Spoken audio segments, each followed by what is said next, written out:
All right. Nuttso, can you tell me about how your sister came around Death Row and how she, originally met Tupac? Yeah, I introduced my sister to Tupac. One day, brought her to the studio, and I was like, "Pac, let me introduce you to my sister."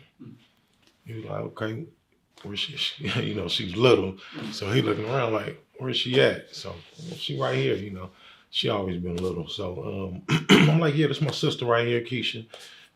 Keyshia, this Pac. When you like, that's your sister? I'm like, "Yeah." He was like, "That's my sister too." Then, bam, and that was the solid introduction on Keyshia meeting Tupac.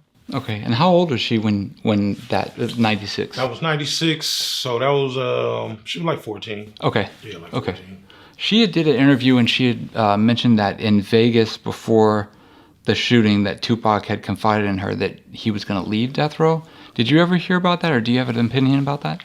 No, I didn't. I was never told that by Pac. Had plenty of conversations with Pac. I can't confirm that conversation. You know what I mean? But I've never heard anything about Tupac leaving Death Row. You know what I'm saying? So it was a lot of things about progressing with Death Row. You know what I mean? That Pac spoke on, but not anything about him leaving Death Row. Okay. Can you talk a little bit about why it's not common knowledge that Tupac put you in the Outlaws group before he passed, and then afterwards, like when Still I Rise came out, when Words to My Firstborn came out. Well, it's like I put it like this. So Pac bringing me in as an outlaw, that was initiation through him. That was him handpicking me like that. Of course, the introduction. Gotta give 100% shout out to MC Hammer. That was my whole introduction into Death Row. My whole introduction into meeting Tupac was through MC Hammer. So I gotta give. It starts way back, but it starts right there. You know what I'm saying? MC Hammer introducing me to the big world.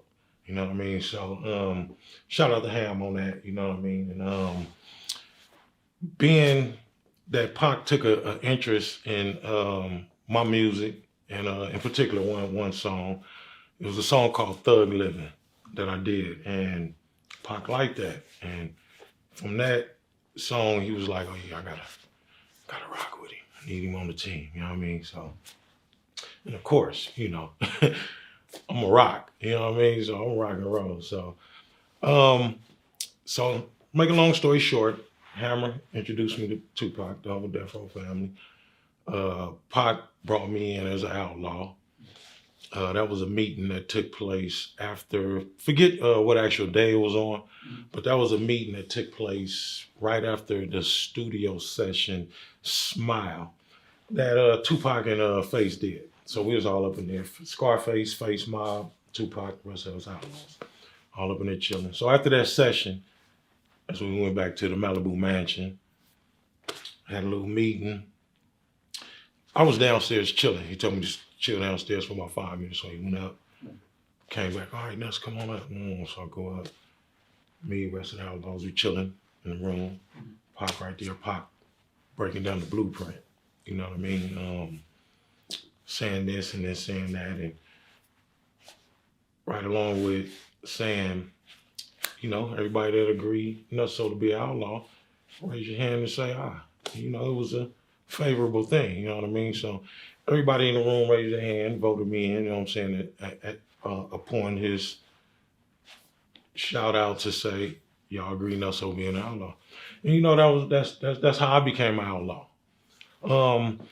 The music part, as far as being one of the faces of the Outlaws, right after Pac died, it was kind of like due to a little bit of discommunication, shall I say.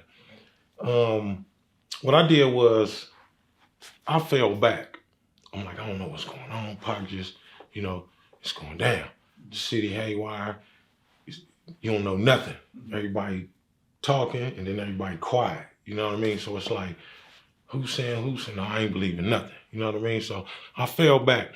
And then, you got everybody changing their numbers and changing locations. So, it was kind of hard to get in contact with a lot of people after that had went down. And I believe, I forgot who all went strictly to Death Row to go get the deal as the Outlaws. I forgot, but like 4 of them, you know what I mean? So that's how that kind of took place. Maybe if we've been more in contact right after the death of Pac, then yeah, ain't no doubt about it. And I would have been a part of that project if I would have had a sign to Death Row after Pac's death.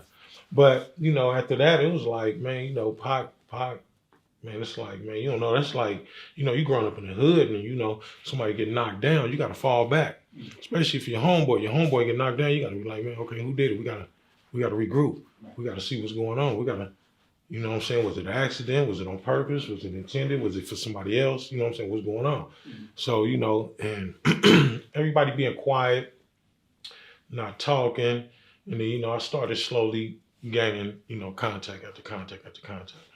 And then I got being more involved with being like a part of the outlaw circle. You know what I mean? So, but as far as being a part of the Outlaws and one of the Outlaws, yeah, Pac did that. You know what I mean? Pac initiated that. Pac brought me in on that. You know what I mean? Salute to Pac definitely on that note. You know what I mean? So that's that. On becoming an outlaw, that was a grateful moment. I felt acceptance from everybody that was in the room at the time. You know what I mean? And we that didn't stop, the connection just because a certain amount of people signed with Suge and a couple of us didn't. We just, man, look, we're gonna keep it 100. Y'all happy, do y'all thing. If I'm happy, I'm gonna do my thing. If he happy, he gonna do his thing. So what we got to do is, like Pac say, any one of us can die, man. Any one of us can die. You, me, whatever. But whoever died, man, we got to pull together and keep pushing. You know what I mean? So that's the message I verbally heard from Tupac that I'm going to stick with. I'm not asking, nobody else in the circle to stick with that. They can stick to, their own things. But me, I'm going to stick to what I felt was a deliberate message to me coming from Pac. You know what I mean? And every time that I was around Pac, it was a learning moment. You know what I mean? It was unbelievable. You know what I mean? Because it was like, it kind of like, it didn't happen, but it kind of like happened overnight. Like, you know what I mean? I'm like, hold on, wait a minute. I'm like, I'm down here with Tupac. Like, hold on. Like, you know what I mean? So it was, I'm not a starstruck type of dude. You see what I'm saying? Yeah. So it took a minute for it to just like really like sink into me. Like, hold on, man, I'm here with Pac. Like, wait a minute. When I got introduced to Pac, all the controversy about Pac went out the door. Like with me, because it was like, I was immune to that. Like, you know what I mean? So now I'm here with Pac. We finna do some songs. We finna, you know what I'm saying? We finna kick it. We finna smoke weed. We finna be drinking. You know what I'm saying? The whole nine. So the controversy about Pac and surrounding Pac didn't sink in until later. We start going places. We're going here, going to clubs, and now I'm like, cause see, when you hood, you pay attention. You gonna see what's happening. You know what I mean? That's your first thing. When you step out, and I'm out of my habitat. You know what I'm saying? I'm from the Bay Area. I'm from Oakland, California. We don't gangbang. We don't red. We don't blue. We don't. It's two different worlds. You see what I'm saying? Yeah. But it's the same movement because it's a gangster movement. You know what I mean? So no matter where, if you're from a city that gangbang or don't gangbang, it's still gangsterism going on in that city. So if you're a part of that gangsterism life, then there's certain things that you pay attention to. So me being down here in the circle of Death Row, being mixed in with, Bloods, Crips, and I'm like, okay, I'm from Oakland. Like, do they even care about me like that? Like, if it go down, do they care about me? But then, you got to treat it like how we move. Because if we come as a unit, we is the unit. No matter who's who, y'all a unit. You know what I mean? So when you go outside of California, and be like, where you from? I'll be like, I'm from Cali. I don't go straight to the, yeah, man, I'm from 73rd or Sunnyside, Deep East Oakland. You don't, because they don't know nothing about that.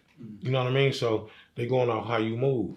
Okay, well, y'all from Cali? Okay, well, we don't know what street y'all from. We just gonna call y'all them Cali boys. That's them Cali boys. So when you go out of the United States, it's not really a Cali thing. It's, hey, where you from? Oh, I'm from Cali. Oh, you from the States. You see what I'm saying? Yeah. So it's a different, you know what I'm saying? It's a different type of, you know, lingo. You know what I mean? When you dealing with it. So when you out in the public, I'm out in the public and I'm like, okay, it can go down any moment. You know what I mean? And sometimes it did. And sometimes it got, you know, neutralized. You know what I'm saying? Okay, we don't need this. Just keep pushing to a positive angle. But then when you're dealing with a gumbo pot of gangsters, you know what I mean? Then you ain't no telling what can go down in the circle and outside the circle. You know what I mean? So that's how I was. I was just, you know, stuck to myself, analyzing everything, observing everything. I ain't got no problem with these dudes. I ain't got no problem with them dudes. I'm from 6-7 hours away. They don't know me. So we never had a physical altercation. You know what I mean? We never had a verbal altercation. So I didn't feel threatened. I felt like I was right at home. I'm like, damn, these niggas out here on some gangster shit. I'm like, okay, let me know then. That means my presence wasn't going to scare nobody. You know what I mean? So, and that's how it was. You know what I'm saying? It was just a mutual respect thing. You know what I mean? Like, you know, you go off vibes. Okay, hey, what's up, man? Oh, yeah. Okay, all right. Well, he cool. He ain't cool. He cool. I just know not to fuck with him. Right. Just all right and keep it moving. Some niggas, you man, what's up, man? You feel, you know what I'm saying? You feel that bond.